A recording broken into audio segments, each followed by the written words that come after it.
Obrigada, pessoal. Hoje a gente está aqui num modelo um pouco diferente, porque a gente tem dois convidados, a Ana Lúcia Assad e o Cristiano Menezes. E como o Instagram não nos permite fazer duas pessoas ao mesmo tempo, a gente tem que usar uma plataforma do Zoom e trazer para o Instagram. Então, a ferramenta é um pouquinho diferente.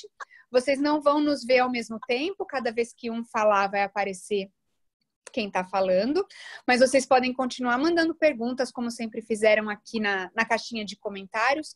Por favor, não mandem nas de perguntas, porque eu não consigo ler. Mandem nas de comentários, e aí eu vou lendo e vou transmitindo a pergunta. Outra coisa, se vocês quiserem que ou a Ana ou o Cristiano respondam, digam quem que vocês querem que responda, tá bom? Então, vou começar. Eu tenho uma honra muito grande de ter esses dois convidados. São pessoas com quem eu já trabalhei há algum tempo e gostei muito. É um tema que, para mim, é muito caro, assim, é muito querido esse tema. E vou falar um pouquinho da Ana Lúcia. A Ana Lúcia Assad, ela é graduada em Ciências Econômicas pela Universidade Católica de Brasília e doutora... Vixe, aqui deu uma apertada aqui na minha tela. Vamos lá. E doutora em Política Científica e Tecnológica pela Unicamp. Coordenou a área de Biotecnologia e Saúde do Ministério da Ciência e Tecnologia e foi integrante da equipe da Diretoria de Cooperação Institucional do CNPq, entre outros cargos no governo federal. Ela atualmente é diretora executiva da Associação Brasileira de Estudo das Abelhas, a Abelha, que é um trabalho super legal feito por um monte de gente, assim, por agricultores, indústria, apicultores, tem um monte de gente olhando para a saúde das abelhas e para como elas se relacionam aí com outros meios, né, Ana? Depois você conta um pouquinho pra gente. E o Cristiano Menezes é biólogo pela Universidade Federal de Berlândia, doutor em entomologia pela Universidade de São Paulo. Tem larga experiência na área de biologia e manejo das abelhas, com ênfase na multiplicação de colônias de abelhas sem ferrão. Atualmente é pesquisador da Embrapa Meio Ambiente na área de melipolinicultura. Eu sei falar essa palavra porque eu treinei muito nos anos passados, mas é bem difícil.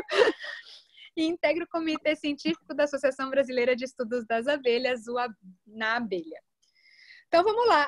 Eu vou abrir só para vocês falarem um alôzinho e aí a gente começa com as perguntas, tá bom? Ana, por favor. Boa tarde a todos. É muito bom estar aqui com a Silvia e com o Cristiano, com quem, como ela disse, a gente já trabalhou um período juntos. Estamos aqui para esclarecer, responder perguntas, passar todas as informações que vocês quiserem. Tem sido uma experiência muito, muito rica mesmo estar na diretoria executiva da Associação Abelha e divulgar a informação de forma correta para todos os públicos e para toda a sociedade. Passo para o Cristiano. Olá a todos, agradeço a oportunidade de falar um pouquinho das nossas abelhas nativas, as abelhas brasileiras, e vamos esclarecer algumas dúvidas que o pessoal tem tido bastante, né, sobre as abelhas, como criá-las, como manejá-las, se elas estão bem ou não estão bem, o que a gente pode fazer para ajudá-las. Enfim, estamos aqui para contribuir. Bom, então vamos lá. Obrigada aos dois. O Kaique, nossa, passou uma moto aqui em casa, coisas de pandemia, né? O Kaique, ele acaba de perguntar se a live vai ficar salva no IGTV depois. Não, Kaique, não vai, pelo simples fato de que o Instagram não faz isso automaticamente quando a gente usa um serviço de streaming diferente. Ela vai ficar por 24 horas ao vivo no meu Stories. E depois não, na verdade, durante o dia de hoje, eu vou subir para o link para o canal do YouTube da Think Brasil. Eu faço um post no meu feed mais tarde, exatamente com o endereço para vocês, com o link, tá bom? Então, vamos lá.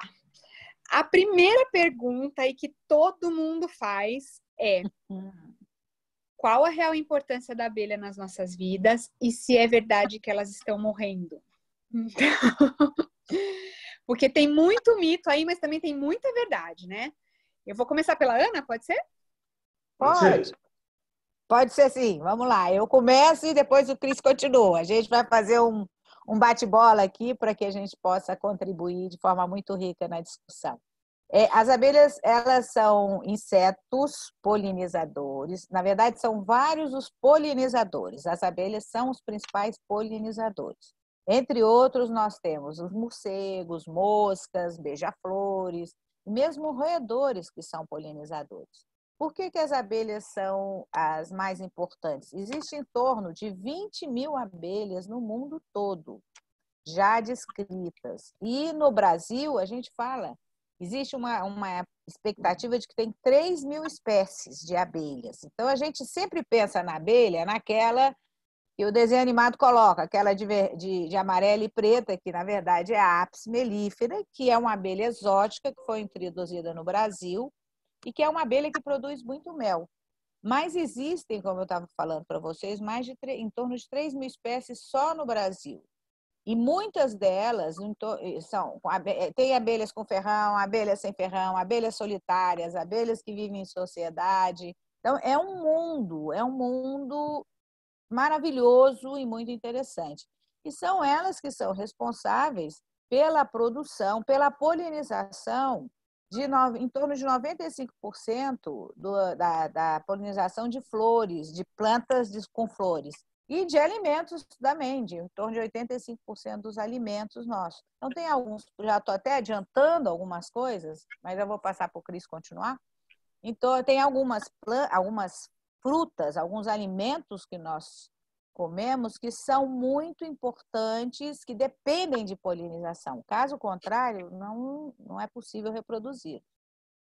Se elas estão desaparecendo, nós temos que também tomar muito cuidado com isso, porque está tendo um desaparecimento generalizado das espécies animais em todos os biomas, em todos os redores do mundo. E os insetos estão sendo muito afetados, todos de um modo geral. Mas nós temos que separar, se a gente está falando daquela espécie manejada, de abelhas que são manejadas, como a Apis mellifera, que produz mel, e das abelhas nativas. Então, existe muita confusão. Eu passo a bola para o Cris para ele continuar, completar, e se eu falei alguma bobagem, ele me corrigir, tá? Não falou bobagem nenhuma, é isso mesmo. As abelhas são muito importantes para a nossa alimentação em função do serviço de polinização, que é esse trabalho que elas fazem ao visitar as flores em busca do néctar e do pólen, que é o seu alimento. Elas transportam os grãos de pólen de uma flor para outra e muitas das plantas que a gente cultiva dependem desse trabalho para produzir frutos e sementes. Ou são altamente dependentes, ou seja, a gente não teria alguns cultivos se não tivessem os polinizadores, ou são parcialmente dependentes. Então, eu trouxe alguns números aqui para vocês terem uma ideia, uma noção melhor sobre essa importância. Então, olha, 75% dos cultivos agrícolas que a humanidade tem são beneficiadas em algum nível por polinização animal, que inclui as abelhas e os outros polinizadores. Isso representa 1/3 do volume de alimentos produzidos no mundo. Então, 1/3 do que a gente consome em volume é dependente desse serviço de polinização dos animais. Em termos de valor econômico, isso significa entre 235 e 577 bilhões de dólares por ano. No Brasil, são aproximadamente 12 bilhões de dólares por ano a estimativa sobre o valor dessa polinização. Então, você já não tem mais dúvida de que elas são realmente importantes. Em relação ao declínio dos polinizadores, isso é uma preocupação mundial, porque realmente a gente tem observado para diversas espécies uma situação preocupante de diminuição das suas populações. Quando a gente fala da abelha africanizada, a Apis mellifera, né, que é essa espécie que ocorre praticamente hoje no mundo todo em função do transporte que o homem fez e é a mais importante do ponto de vista econômico, a gente vê que a nível global a população está aumentando. A gente não vê uma diminuição a nível global. Porém, em alguns lugares, sim, há uma diminuição nos últimos anos. Então, nos Estados Unidos, por exemplo, na Europa, houve um declínio nos últimos 50 anos no número de colmeias que esses países tinham. Em outros lugares, houve um aumento. Inclusive, por exemplo, na América do Sul, houve um aumento de uma forma geral. Então, em alguns lugares está aumentando, em alguns lugares está diminuindo. As abelhas que estão realmente ameaçadas e que estão em várias listas de animais ameaçados de extinção são as espécies nativas dos seus respectivos biomas. E no Brasil a gente tem 5 delas na lista oficial de animais ameaçados de extinção. São 4 abelhas sem ferrão e uma espécie de abelha solitária. Então, há sim uma preocupação mundial e o mundo todo está adotando estratégias para conservar os polinizadores em função dessa importância deles. Obrigada, Cris e Ana. A gente já tem algumas perguntas, mas eu vou segurá-las para encaixar na hora certa aqui. Todas essas vão ser respondidas por enquanto. Você comentou, Cris, sobre esses 5 casos no Brasil em extinção. E você deve conhecer muito bem cada um deles. Eles acabam representando também um impacto na produção agrícola de alguma cultura, especificamente? Não necessariamente essa espécie de abelha vai ter um impacto em uma cultura específica. Isso não há essa relação ainda. Mas muitas delas são polinizadores específicos de algumas plantas nativas. Então, por exemplo, uma das espécies que está ameaçada de extinção é o único polinizador de uma espécie de cactos que existe no Rio Grande do Sul. Então, se essa espécie de abelha desaparece, ela fica extinta, essa espécie de cactos não consegue se reproduzir, porque depende da abelha para fazer essa polinização. Então, os casos de extinção, eles preocupam muito, porque quando você perde o polinizador, você também perde a planta que depende dela. Nos casos dos cultivos agrícolas, muitos deles são polinizados por diversos polinizadores. Então, se a gente perde um, muitas vezes há um outro no ecossistema que acaba compensando. Mas tem um exemplo que é muito simbólico, que é bem interessante, que é o caso do maracujá.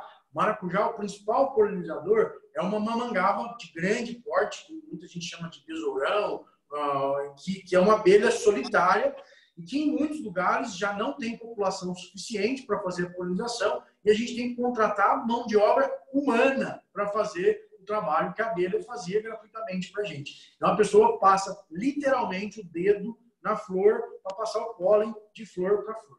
Então, essa é uma situação bem importante relacionada a essa extinção de espécies. Aqui tem uma pergunta do Kaique, que justamente se encaixa nessa questão que você falou do maracujá. E eu sempre dou esse exemplo do maracujá, porque eu acho muito interessante. Ele pergunta se é possível criar abelhas solitárias e se existe atrativo para elas. Então, nesse caso do maracujá, por exemplo, seria possível criar essa mamangava? É possível, a gente tem técnicas de manejo para elas, a gente ainda não consegue criá-las em larga escala. Mas numa pequena escala, transportar esses polinizadores para onde a gente deseja, isso já é possível. O mais importante, no caso dessas abelhas com um manejo mais difícil, mais limitado, é que o agricultor tenha consciência de manter áreas de mata próximo à lavoura. Então, durante muito tempo, o agricultor imaginava que essa era uma área improdutiva, mas, na verdade, essas áreas de reserva natural, de áreas de preservação permanente, elas fornecem os polinizadores que muitas vezes eles precisam para o seu cultivo. Então, essas espécies de abelhas solitárias são possíveis de atrair para ninhos de armadilha, são gomos de bambu, por exemplo, que a gente atrai essas abelhas, e depois você pode transportá-las para o local onde você deseja. Legal.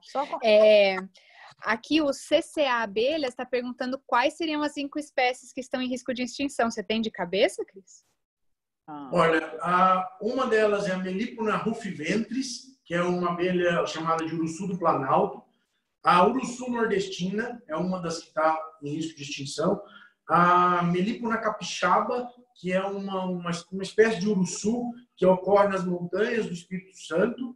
Tem uma espécie de partamona, que é do grupo das abelhas boca de sapo, e essa espécie de abelha solitária que tem uma distribuição super restrita no Rio Grande do Sul. E o motivo pelo qual essas espécies foram colocadas como ameaçadas de extinção é porque as suas áreas, tem vários motivos, mas o principal é que as suas áreas de ocorrência natural são restritas, são pequenas, ou seja, elas não têm uma abrangência muito grande, e os seus habitats naturais estão reduzindo consideravelmente nas últimas décadas. E você comentou desse caso específico do Rio Grande do Sul. A gente tem aqui uma pergunta, eu vou endereçar para a Ana antes. Eu não sei se vocês têm dados de defensivos agrícolas, mas a Hildegard, ela pergunta se houve mesmo o caso do fipronil no Rio Grande do Sul. O que a gente tem informação é que realmente ocorreu uma mortandade de abelhas, mas muito localizado de apis mellifera, ou seja, da abelha de mel, com perda de várias colônias no Rio Grande do Sul. E o que a gente tem divulgado e que a gente trabalha é para melhorar o diálogo entre agricultores e apicultores, para que tanto tenha boas práticas agrícolas como boas práticas apícolas. Agora, os defensivos são para matar insetos. Então, eles acabam atingindo as abelhas, mesmo a gente não querendo atingir as abelhas. Agora, o mais importante é promover esse diálogo, é promover o conhecimento mútuo, tanto por parte do agricultor, para saber que tem apicultor próximo à sua área, ou mesmo dentro das reservas, como do apicultor também saber quando vai ser aplicado para ter boas práticas apícolas. Bom, a gente vai chegar nesses pontos aí de boas práticas agrícolas e apícolas. Eu sempre disse que enquanto a abelha for inseto, o inseticida vai matar a abelha. Então, a gente tem que usar com muita cautela e também promover a apicultura com muita cautela. Aqui a Márcia, ela fala que é preciso valorizar a floresta em pé. E é verdade, isso que o Cris falou, né? É importante a gente lembrar que o Código Florestal, ele obriga todo agricultor centro da sua área preservada. Então, em alguns biomas pode chegar até 80%, como o caso da Amazônia. Então, é de suma importância cumprir esse código, cumprir essa lei, justamente para que se possa, além de preservar toda a biodiversidade ali, inclusive usar dos serviços que a biodiversidade tem a oferecer, né? Que é a polinização. Você me permite, Silvia, só complementar? Claro. Tanto que o Cristiano colocou, como que você colocou agora, é um ponto muito central, a gente manter e promover a existência de corredores ecológicos com espécies nativas, espécies florais nativas, que são alimentos para os polinizadores, seja abelha, passarinhos, morcegos, qualquer tipo de polinizadores, porque nessas reservas é que é onde a gente vai realmente manter essa biodiversidade, conservá-la para a sociedade presente, para a futura, e, ao mesmo tempo, também por todo o serviço ecossistêmico que vão ser utilizados por essas matas, fornecidos por essas reservas já regulamentadas no próprio Código Florestal, como você bem destacou. Legal. Ainda falando de mortandade, melhor, o Arilton, aqui a gente está cheio de amigos hoje. O Arilton fala que há alguns meses a imprensa divulgou grande mortandade de abelhas. E como que eles calcularam esses números? Esse é um ponto bastante importante de explicar, porque às vezes confunde a gente. E nós mesmos, técnicos, muitas vezes ficamos fazendo conta para saber, no final das contas, quantas colmeias isso representa, né? E muitas vezes a gente não sabe quais foram os números que eles usaram para calcular. Mas as contas geralmente têm sido no seguinte: uma colmeia tem de 40 a 100 mil abelhas dentro, uma colmeia de apis mellifera. Então, quando morre uma colônia, os números são colocados: 100 mil abelhas foram mortas. E às vezes parece que é uma coisa absurda, né, altíssima, mas às vezes é 10 colmeias, né? Então, tem que tomar um pouco de cuidado com esses números para ter uma noção real do que isso representa. Então, quando ele fala, teve um ano que reportaram 500 milhões de abelhas mortas, a gente pensa, nossa, 500 milhões é muita coisa. Realmente, eram bastante colmeias, mas o número causa um impacto, uma sensação de ser um dano muito maior do que realmente é. São algumas colmeias morrendo, já dá um número muito alto em função dessa grande quantidade de abelhas. E provavelmente, se elas estiverem localizadas na mesma região ali, pode ser um incidente único, né? Exatamente. Ana, você ia falar? Isso. Não, é só para chamar a atenção, como bem colocou o Cris, que neste caso, quando fala, tem 500 milhões de abelhas, 100 mil abelhas, 200 mil abelhas, nós estamos falando de apis, da abelha africanizada, que tem esse volume muito grande de espécies dentro da colmeia. Quando a gente fala das espécies nativas, o número de abelhas nas colmeias, nas sociais, elas são bem menores. O Cris pode falar isso aí para o pessoal, se eles estiverem interessados. Bom, e é impossível medir a perda das abelhas silvestres, né? Bom, a gente tem alguma informação sobre as abelhas silvestres manejadas. Então, tem algumas iniciativas registrando essas perdas e nesse ponto a gente consegue ter uma noção.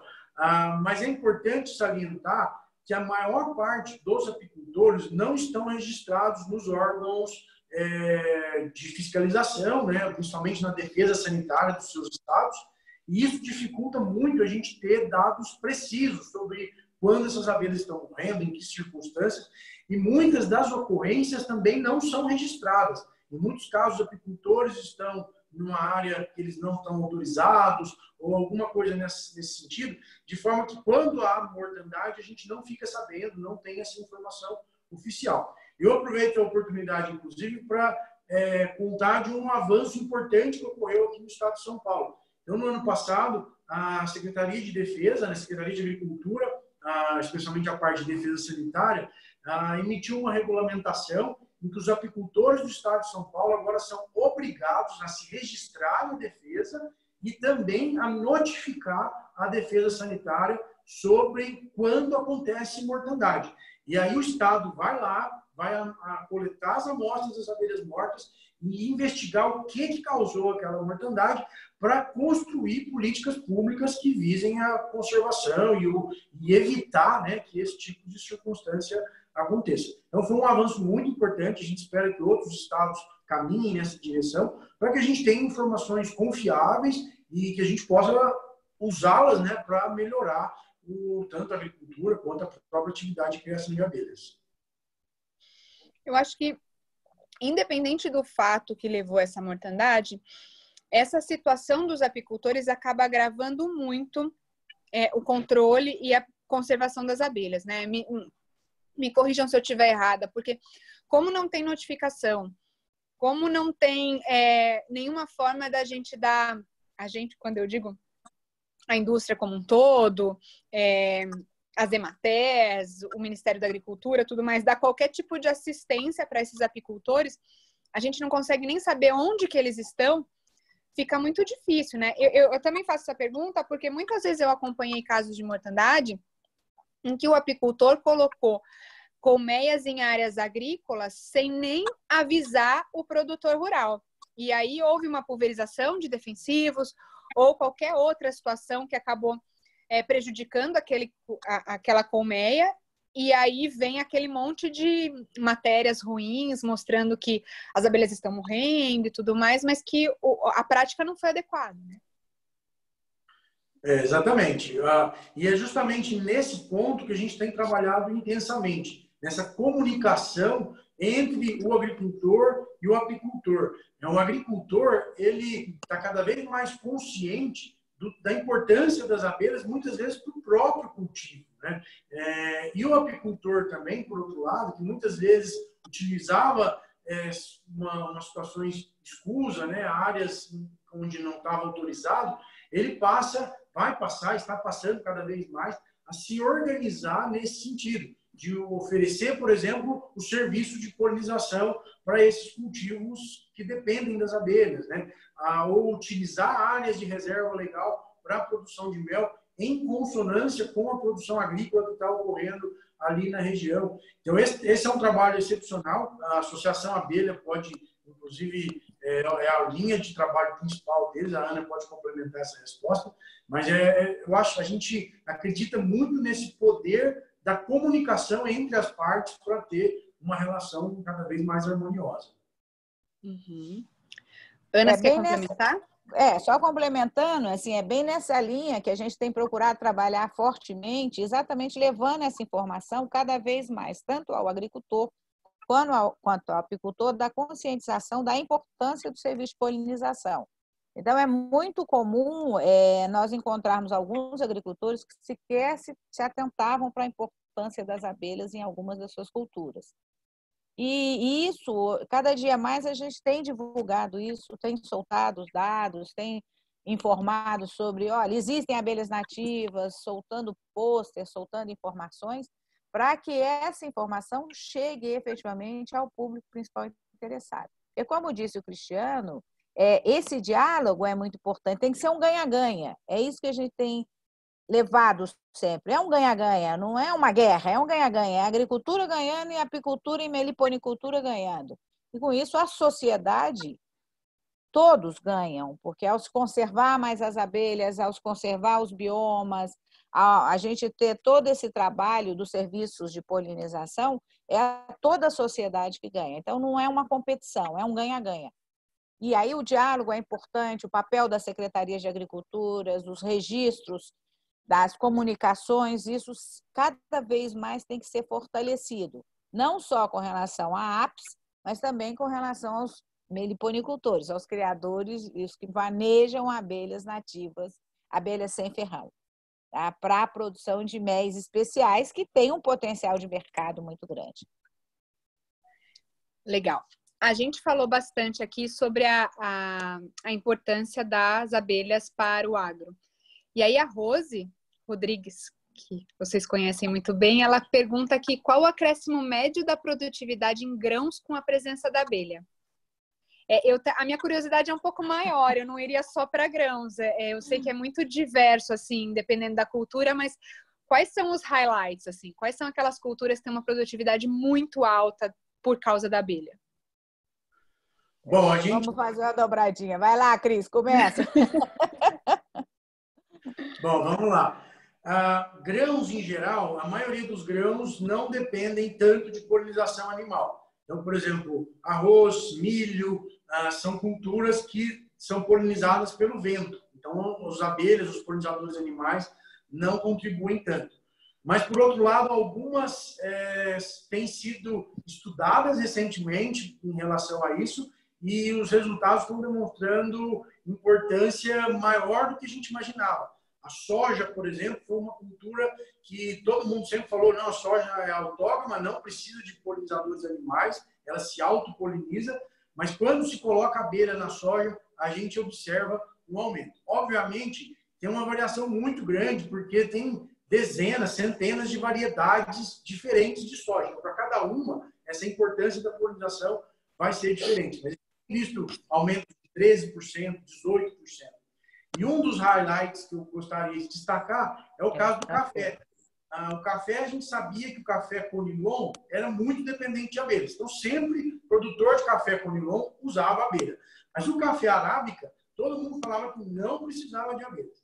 O primeiro estudo que me chamou muito a atenção saiu agora recentemente, em 2016, mostrando que quando a gente isola as flores, ou seja, as abelhas não visitam, há uma queda na produção de 28%.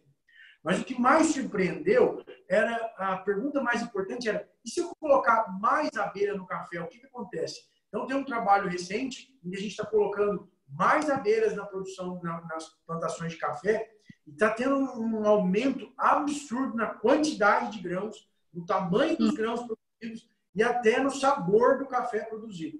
A gente viu o trabalho que o pessoal da Agrobi está fazendo. Recentemente, eles mostraram um dado que, em média, está aumentando 17% na quantidade de grãos produzidos. Uau, eu não tinha a menor ideia. Eu sempre ouvi falar muito no melão e na maçã. E no melão a gente vê vários casos de polinização, inclusive comercial, né? Que acho que é um tema que a gente ainda precisa tratar aqui. Deixa eu ver se...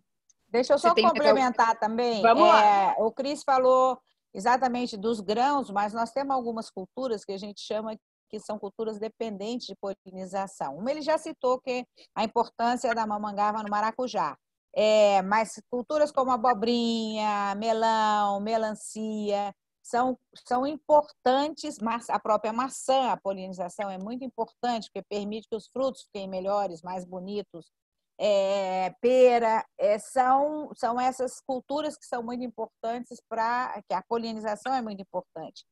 Recentemente, no nosso site, a gente divulgou um pôster em que a gente aponta as culturas e quem são os principais polinizadores. É de acesso público, quem quiser entrar lá pode baixar, imprimir, usar, divulgar, de 100% divulgação pública e baseado todos em estudos científicos. E só complementando, Silvia, é muito importante também o que o Cris colocou, é que os estudos estão sendo atualizados. Então, cada vez que se promove um estudo mostrando a importância da polinização, isso vai avançando para destacar as abelhas e os demais polinizadores animais para a manutenção da cultura, aumento de rentabilidade e produtividade. O outro caso é o açaí, cacau. Não depende de abelha, mas depende de mosca. Então, e uma série de outros. Essa afirmação, sem abelha, sem alimento, ela é verdadeira? Parcialmente. Parcialmente. Eu precisava fazer essa pergunta. Alguns cultivos, alguns alimentos desapareceriam, como a Ana falou. Açaí, cupuaçu, cacau, castanha do Pará, maracujá, maçã, melão. São cultivos que são 100% dependentes. Se você não tiver polinizador, você não tem comida. Vai ser esse alimento desaparece. Mas a maioria dos casos, você tem um declínio na produção, mas eles continuam existindo, como é o caso, como eu citei, do café. Você consegue produzir café sem ter polinizador. A questão é que quando você tem polinizador, você vai produzir muito mais. Então, alguns cultivos desapareceriam, em resumo, e outros produziriam bem menos. E alguns não seriam afetados, como milho, arroz, batata. Tá. Eu falei, inclusive, dessa questão da profissionalização do serviço de polinização, né? E a gente vê que nos Estados Unidos isso já existe. Inclusive, ele acelera as perdas das abelhas, porque tem risco de caminhonagem e tudo mais. Mas a gente vê um transporte, inclusive. O apicultor, que é dono das colmeias, ele leva as abelhas para aquela área produtiva para que elas possam polinizar no momento certo e aí ele retira as abelhas. Isso é um serviço pago. Por que que o Brasil não...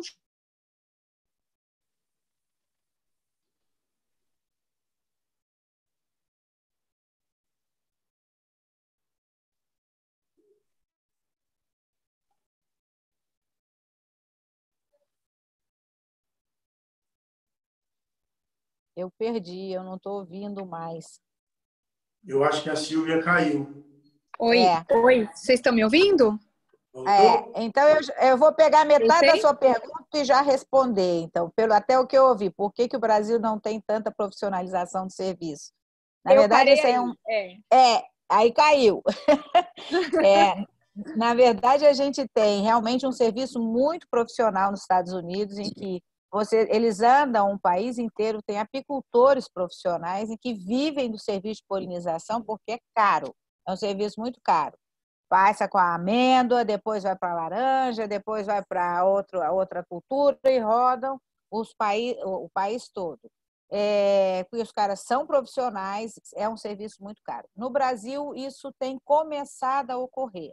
Ele tem uma mudança de cultura em que apicultores estão cedendo suas colmeias ou alugando as suas colmeias para algumas culturas, seja para melão, seja para maçã, abacate, café.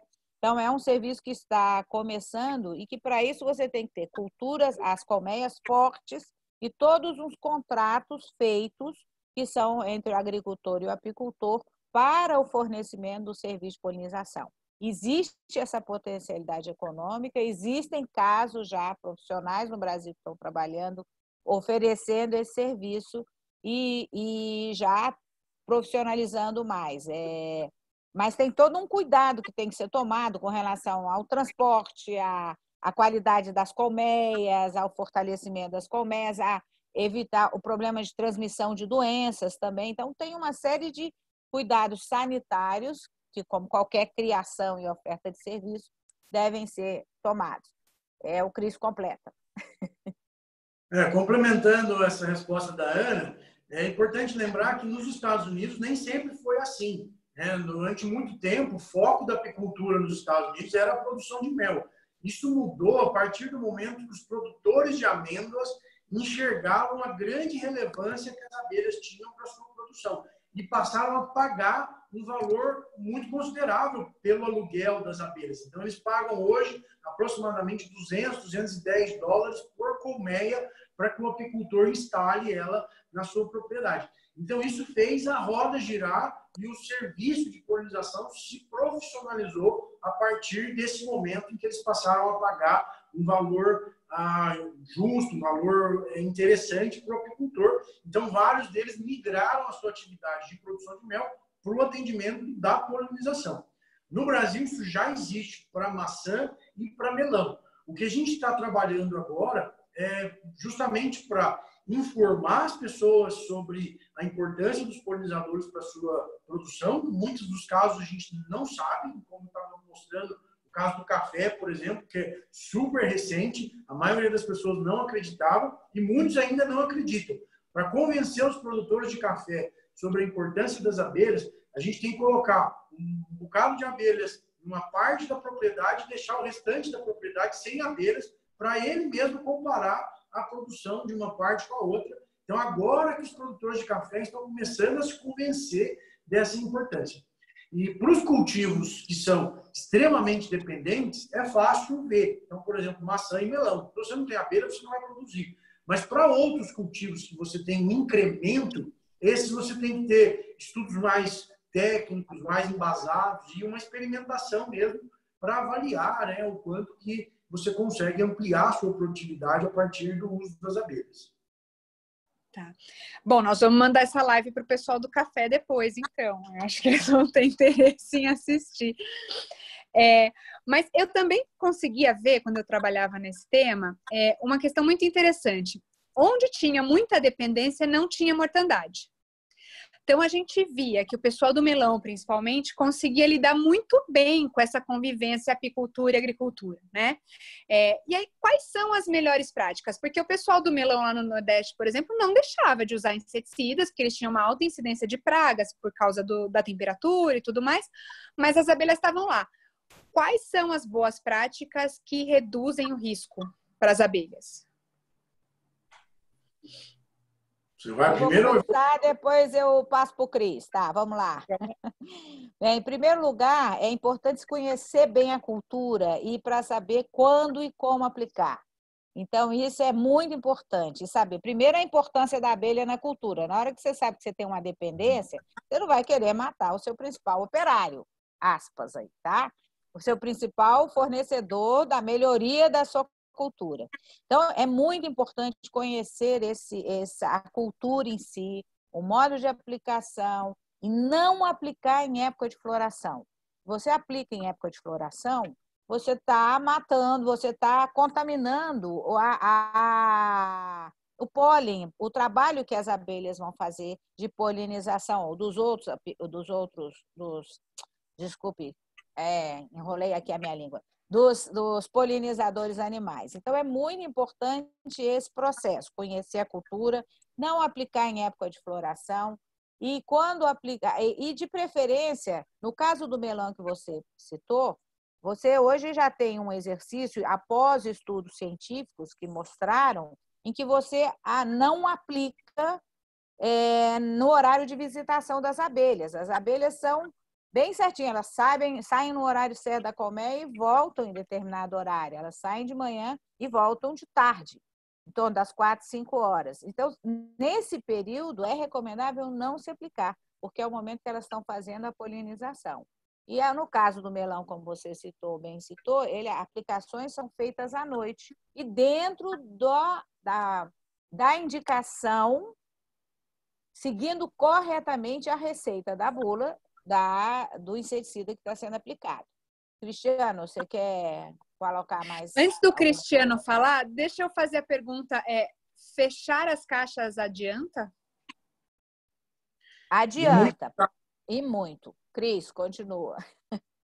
Complementando ao que a Ana estava falando, então, quando o agricultor entende a importância das abelhas para o seu cultivo, ou mesmo entende que o método de controle de praga deles oferece algum risco para os polinizadores, ele tem várias alternativas para minimizar os riscos aos polinizadores.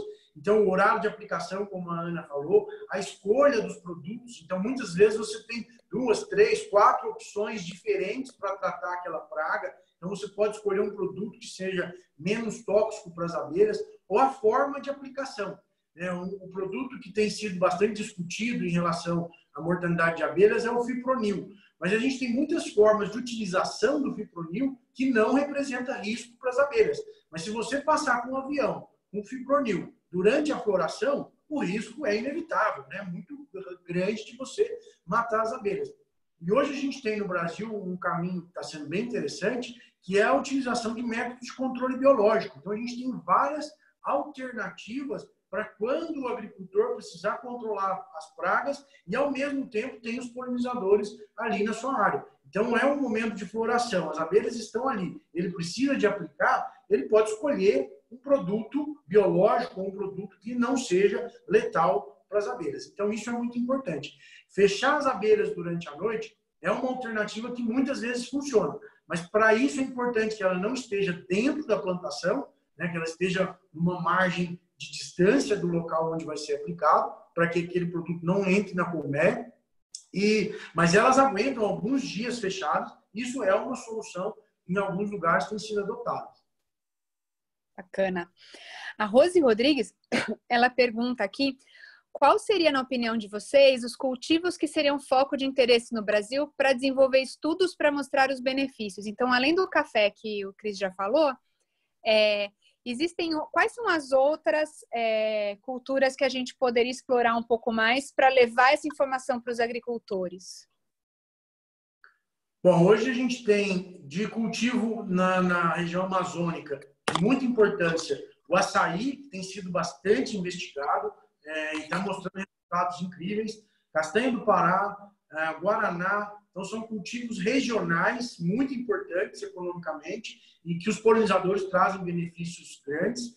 Na região sul e sudeste, a gente tem, como já falamos, né, o próprio café, né, que é uma cultura que tinha sido negligenciada, mas que agora tem ganhado bastante força. Eu ainda elencaria girassol. Eu aposto minhas fichas de que a hora que fizerem estudos mais robustos, a gente vai encontrar uma importância do serviço de polinização muito grande. Algodão é uma outra cultura que também tem sido estudado nos últimos tempos. Tem um trabalho maravilhoso da Carmen Pires, da Embrapa do Senargem, mostrando benefícios bastante importantes. Então, a gente tem uma série de cultivos que são beneficiados por polinizadores e tem demonstrado. E uma outra que tem uma importância muito grande, mas que o polinizador ainda é difícil de manejar, é o cacau, que é polinizado por um díptera, uma espécie de mosquinha bem pequenininha, só que a gente ainda não consegue manejar esse polinizador. Então, tem cultivos que a gente ainda tem um obstáculo grande, que é o estudo da vida desse polinizador e como criá-lo, como aumentar a sua população. E só complementando também, a gente também já tem estudos com morango, com canola, com a própria maracujá. Então, são estudos, e com a soja, já vários estudos também estão ocorrendo, são estudos que estão mostrando que a visitação dos polinizadores estão trazendo benefícios e mesmo algumas surpresas, porque não se imaginava que os próprios polinizadores, quais eram as espécies de polinizadores que visitavam aqueles cultivos. Então, tem um potencial, Rose, enorme de estudo e que, né, a gente precisa olhar sobre a ótica da agricultura tropical. Legal.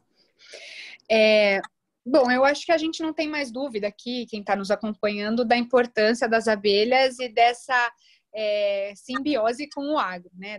De como ela pode melhorar a produtividade. Mas como que a gente pode auxiliar esses profissionais da apicultura e da agricultura a valorizar esse serviço e a trazer isso de forma mais permanente para suas atividades? O que a abelha, os pesquisadores e os profissionais da indústria ou da agricultura podem fazer? E quais seriam as políticas públicas adequadas para estimular esse uso, que acaba sendo uma preservação ao meio ambiente também? Posso começar, Ana? Pode. Vai lá, depois eu continuo. A gente está esperamos fazendo uma dobradinha adequada, Silvia. Tá ótimo!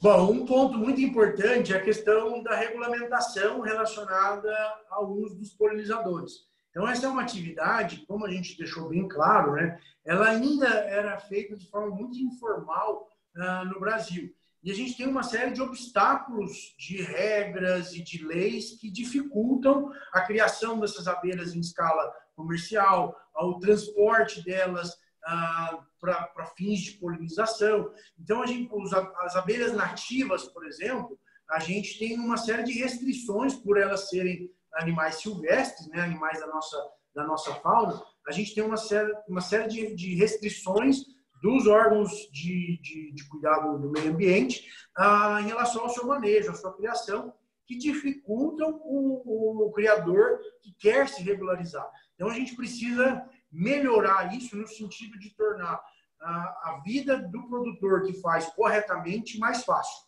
Então, regulamentações que favoreçam, que desburocratizem todo esse processo.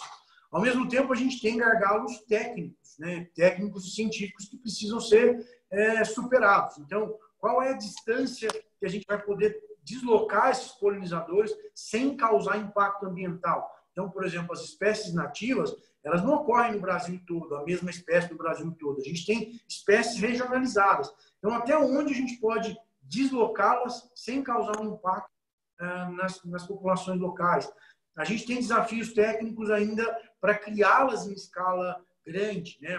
Quando a gente está falando de polinização, a gente está falando de escalas enormes, né? Só para atender a polinização de morango com a abelha jataí, por exemplo, nós estamos falando de 50, 70 mil colmeias, né?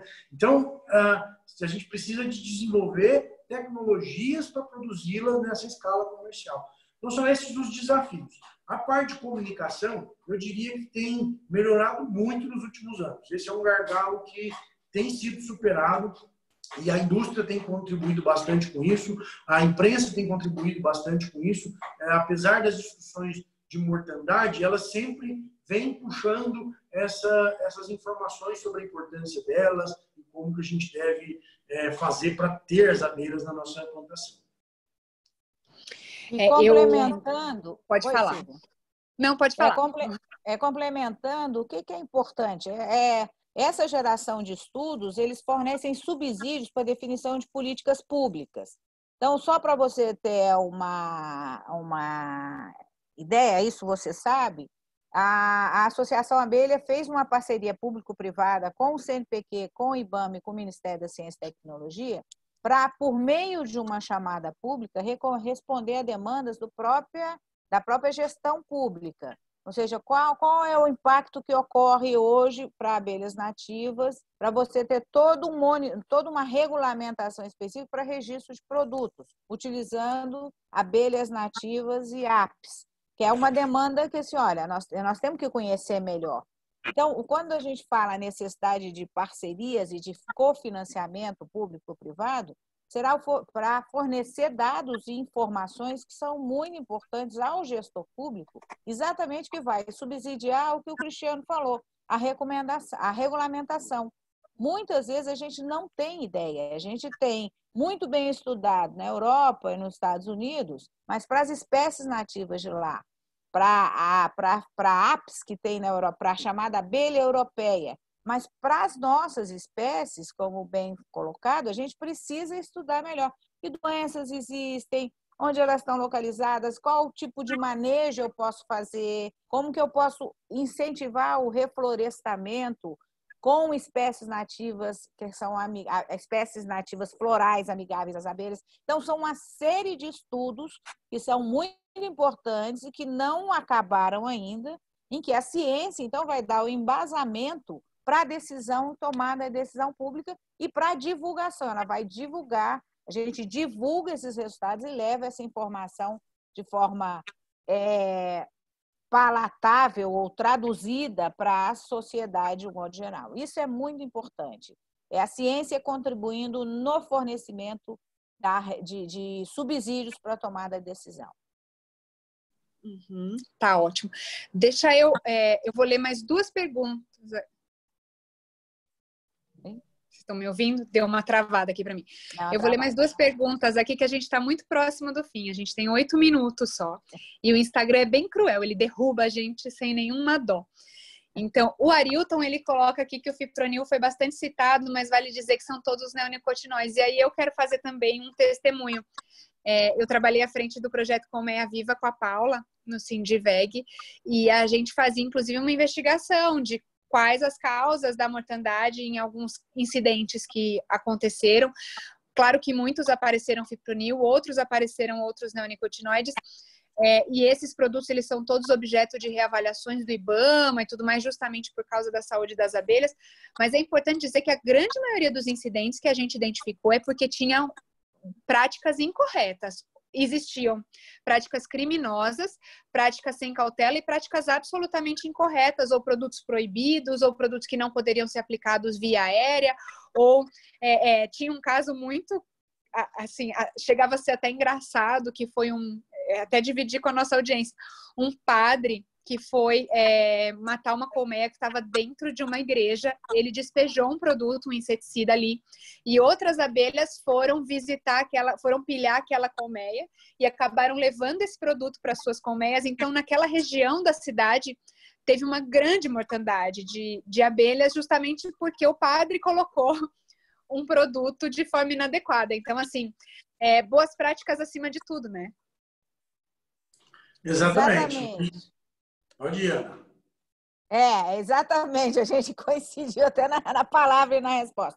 Boas práticas agrícolas, boas práticas apícolas. Então, usar corretamente o produto para aquela finalidade. Se houver um substituto ou algo que seja menos tóxico, melhor ainda. E, de preferência, por isso que a gente promove, acha importante o diálogo. Se houver apicultor ou meliponicultor na mata próxima ou na região, avisar que vai aplicar, independente de estar na legislação ou não, porque aí ambos adotam proteção, adotam práticas de proteção voltadas à conservação das abelhas, dos polinizadores. Bom, para fechar... você vai falar mais, Cris? Pode falar. Não, pode ir. Eu queria perguntar como é que a Associação Abelha trabalha a comunicação desse tema, tanto para os agricultores como para os agricultores, apicultores e agricultores.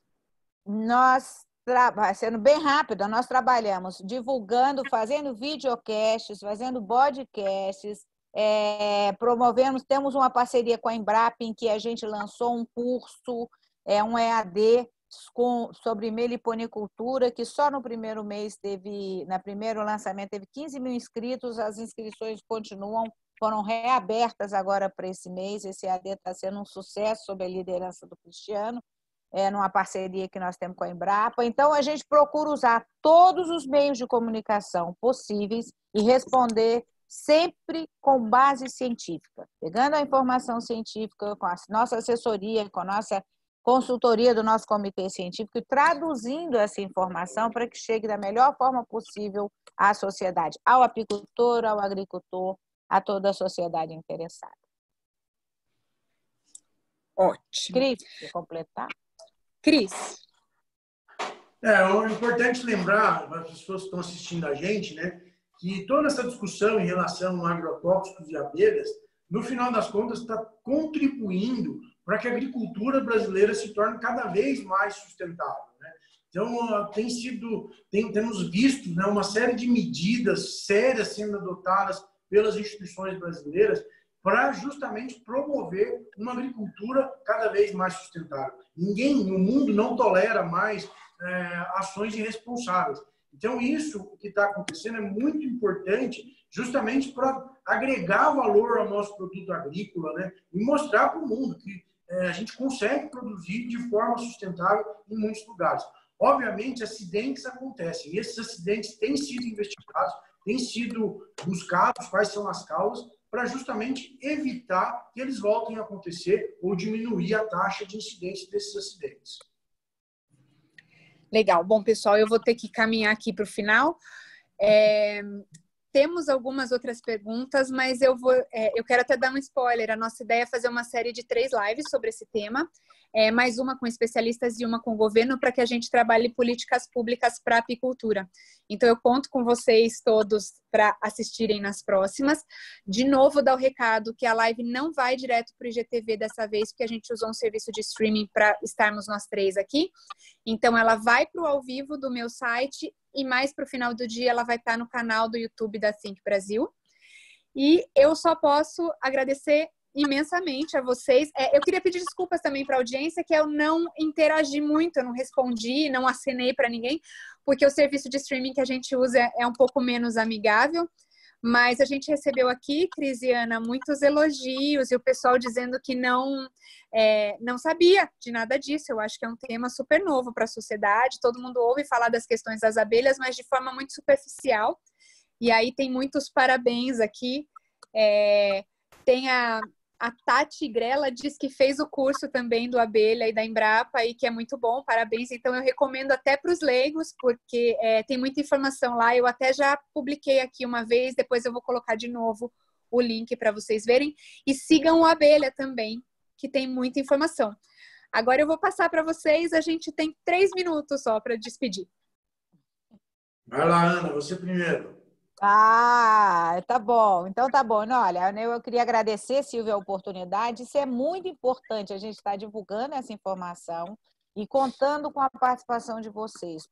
Estamos às ordens para responder qualquer dúvida, qualquer questionamento, qualquer questão que venham. Todo o nosso material é gratuito, está de acesso gratuito no site da abelha.org.br.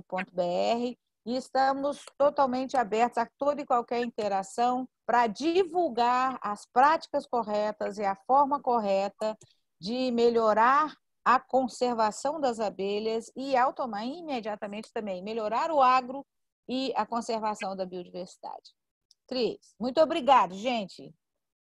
Bom, eu queria terminar minha fala com algumas dicas para quem gostaria de ajudar nessa questão das abelhas. Então, para os agricultores, cuidem das áreas de reserva legal, das áreas de proteção permanente, porque ali é o nosso futuro. E vocês vão ganhar a partir dessa área. Não é uma área inutilizada, ela é uma área muito importante para a própria agricultura. E para as pessoas comuns, cidadãos urbanos, por exemplo, a gente pode ajudar as abelhas criando elas em casa, plantando no nosso jardim plantas que vão fornecer comida ou local de nidificação para essas abelhas. Então, cada um pode, sim, dar uma boa contribuição, mesmo dentro de cidades. Olha, eu conheço muita gente que nessa iniciativa da abelha, do projeto Colmeia Viva, acabaram se animando e trazendo colmeias até para a varanda de apartamentos. E é um hobby muito gostoso, né? Não é fácil. Não é fácil, por isso a gente tem que valorizar os apicultores mesmo. Mas é um hobby muito bacana que eu indico. E, pessoal, eu vou finalizar porque senão eles vão nos derrubar. Muito obrigada e mais tarde vai estar disponível para todos vocês. Um abraço. Olha, aqui tem mais uma última pergunta. Silvia aborda um pouquinho em uma das próximas, sobre a meliponicultura urbana. Combinado, pessoal da CCA. Nós vamos colocar aqui na pauta. Um abraço. Beleza. Um abraço a todos e obrigada. Tchau.